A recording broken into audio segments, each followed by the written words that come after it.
Hey there, this is Lisa Marie and welcome to the outdoor membership. I'm super excited. This is our first video for the fall and I'm so glad that you're joining me today in this beautiful place. Found this awesome rock. So all you need is a mat, and I'm going to actually be showing you on this rock.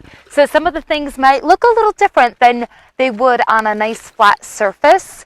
So feel free, if you want to try it on a surface that is uneven, go ahead. But any of the work that we're doing on our back, please make sure you have enough cushion. So a yoga mat or a Pilates mat is the best thing to have. Let's get started. Okay, I'm going to take my sandals off. And we are going to start standing. And I want you to just get your arms moving, your legs moving, just kind of march in place. Feel the earth. Be aware of how your body feels. How's your balance? And then go ahead and stop. Go ahead and look at your feet. We are lining up second toe with kneecaps with the hip bones in the front. So when I say hip bone apart, we're talking about the bones, not the outer edges. Now let's talk about sit bones apart. So if you bring your feet a little bit closer together and just really visualize your sit bones, the things that you sit on, those bony parts of your butt, it's about 4 to 6 inches apart. So just barely open your feet, and that's going to be sit bones apart, so that you know my lingo. So hip bone apart is going to be a little bit wider, but again, don't go too wide. And then sit bones apart is going to be about maybe 4 inches, maybe even closer, just depending on what feels good for you. Okay, so standing sit bones apart, I want you to really spread your toes, every little toe, and then reach up towards the sky. Imagine there's like electricity coming out of your fingertips, and you're just shooting that electricity straight up towards the sky. Imagine your feet are like roots of a ponderosa tree, and you've got roots and they're grounded. And just notice, do you put more weight on your right or your left foot? And if you don't know for sure, just kind of rock from side to side with your arms overhead if you can maintain that. And then bring it back to center, having even pressure on that right and left foot, bringing those arms down to your sides. We're going to start warming up the ankles first. So we're just going to bend our knees, keep your pelvis underneath you, and then lengthen. And I'm going to stand sideways so you can see also. You're just going to bend, keep that pelvis underneath you, and lengthen. Go a little bit faster. We're going to add the arms. Inhale and exhale. And 3. And exhale. And 2. And exhale. Last one.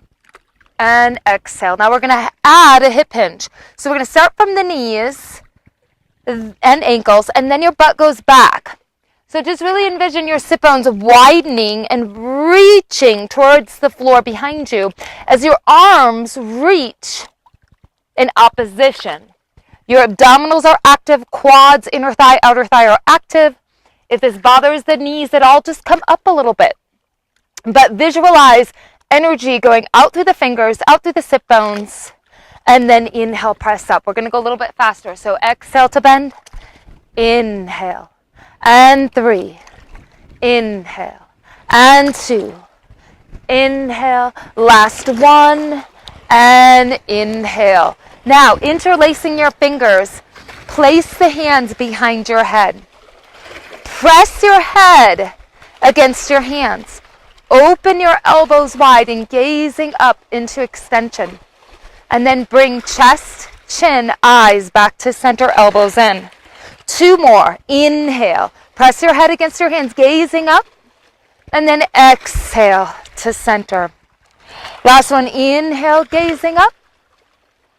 And exhale to center.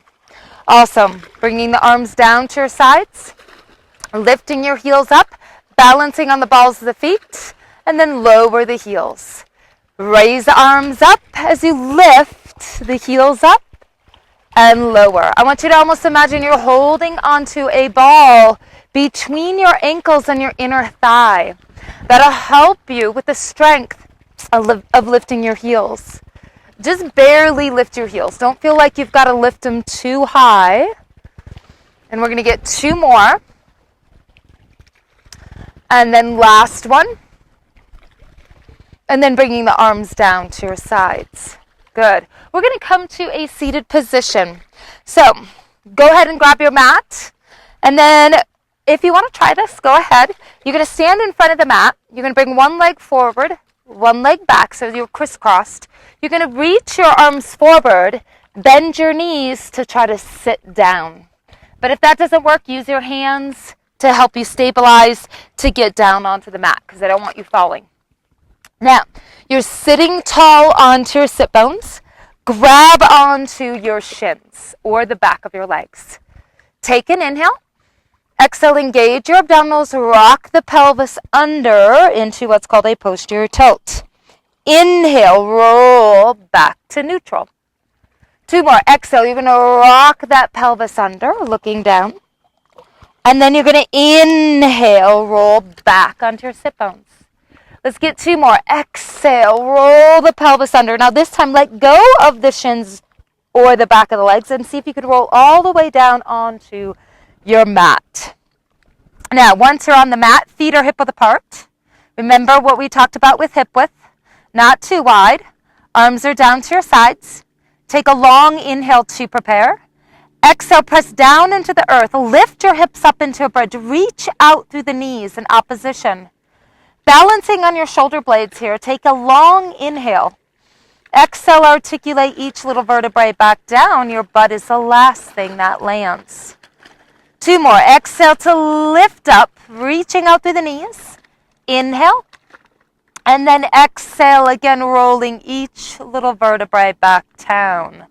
Now, we're going to take those arms and reach up towards the sky. Keep your shoulder blades grounded onto the mat.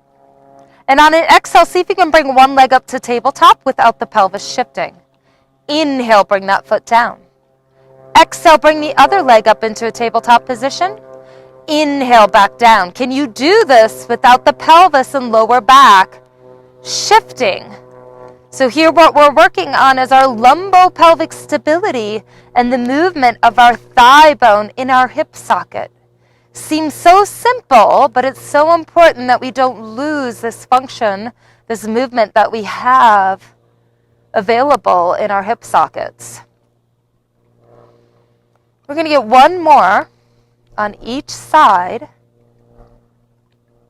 And then last one. Awesome. Now, if you'd like the challenge, bring the hands down to your sides. You're going to imprint your lower back into the mat, bringing one leg up to tabletop and then the other.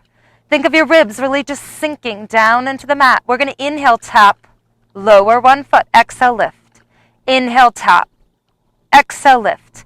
Keeping the lower back of the ribs lightly imprinted into your mat as you lower and lift each leg. The further the foot goes away from the pelvis, the harder this becomes. If this doesn't feel good, you can go back to your marching exercise, the one we did before this. And then last one. And then bring those feet all the way back down onto the ground. Nice. Take those arms, reach behind your head or over your head.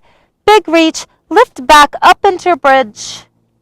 Take a long inhale, and then exhale, again rolling each little vertebrae back down. Grab onto one leg, come on up into that seated position. Awesome, so this gives you a little taste of what the outdoor Pilates mat classes are all about. I hope you can join us, and each session will be around 25 to 30 minutes. Bye.